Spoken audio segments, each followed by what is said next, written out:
Is there any birdsong you've ever heard that just you thought was horrible and that you would never use on a recording if your life depended on it? I wouldn't classify them as horrible. I would say it's more of a challenge to incorporate, right? That's one way of putting it.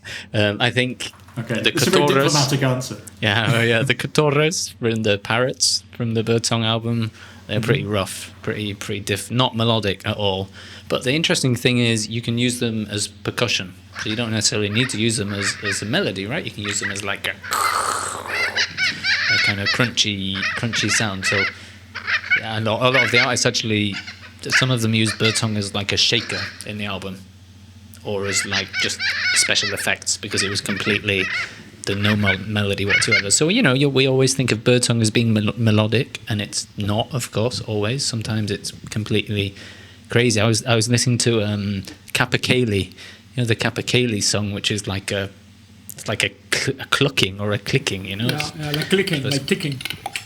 Yeah. Something like that, yeah. We should also play Great Potu and send Robin a Great Potu tape and see what he comes up with, this is pretty challenging. That kind of... Yeah, okay. Sounds like a good challenge.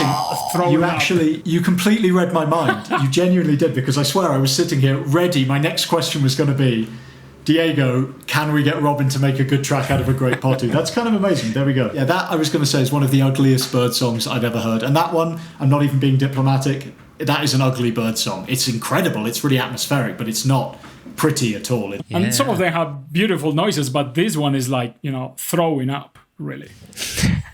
It really is like someone throwing up in the night. It's kind of gross. And it's actually kind of funny because I was going back to your earlier EP, A Guide to the Birds of South America. One of the birds you used, the great jacamar, that has some lovely calls, but actually one of its calls sounds like somebody strangling a cat. It's a really unpleasant noise. I don't know if you know the one I mean, Diego, that kind of sound just above me.